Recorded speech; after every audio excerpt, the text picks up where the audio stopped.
We're on to the book of Nehemiah today. This is chapters 1 to 13. I think this is the fourth, or is it fifth? Third, fourth, fifth book in a row where we're going to do the whole thing in one go. Partly because it's not very long, only 13 chapters. Partly because there's nothing massively new in it. It's basically the story of Ezra repeated, but from a different perspective. Turning out indeed that Nehemiah is a person, indeed the governor of at one point, of the bunch of Jews who were sent to Jerusalem to rebuild the temple. If you recall in the book of Ezra, it took place over the period of the reign of 3 Persian kings. So we had Cyrus was the first one, then Xerxes, then Darius. That concluded at the end of that for the book of Ezra. This now goes back, so we then look again at how that came about, that the Israelites were allowed to build the temple.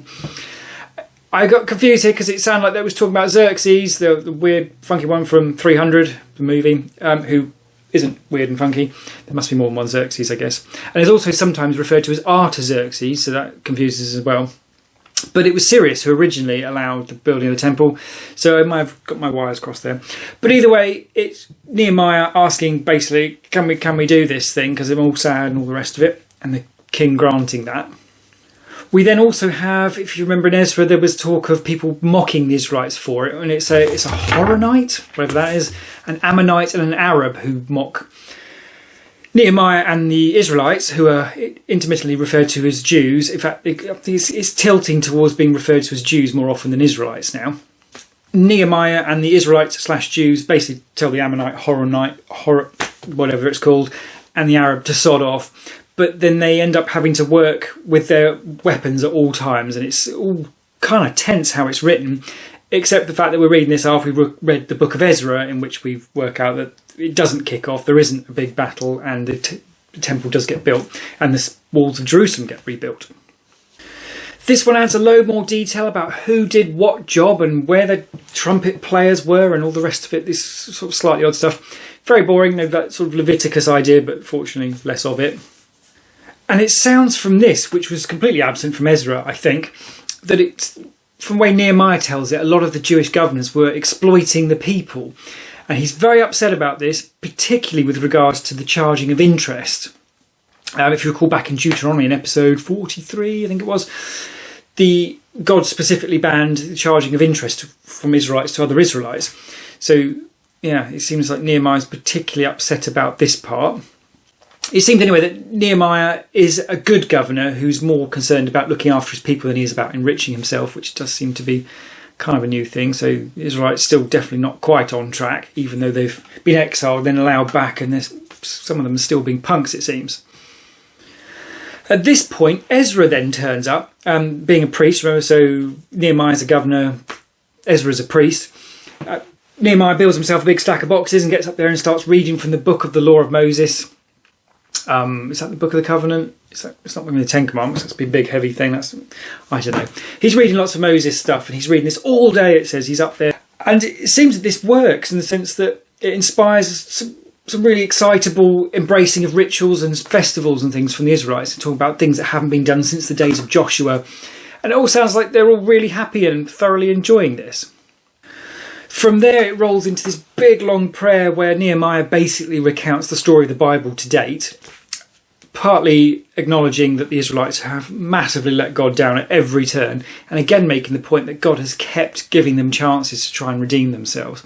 It seems like this Nehemiah seems like a pretty good dude, but it does seem like he's a pretty good dude surrounded by people who might not be, albeit it does sound like he's made a pretty good, well, between him and Ezra, they've made a pretty good job of getting people back on track with festivals and sacrifices and rituals and stuff. With Jerusalem then rebuilt, or at least to some extent, the walls intact anyway, it says that 10% of the Jews who are living in Judah then settle in Jerusalem. The other 90% then live in the other towns around the area of Jerusalem. So in Judah. So it doesn't say the exile is over, and it doesn't sound like this is all the Israelites, but there's 40-odd thousand of them now back in Judah, and it kind of sounds like it's theirs. So yeah, not quite sure. There's a big long list of who these people are and who they're descendants of, and quite boring.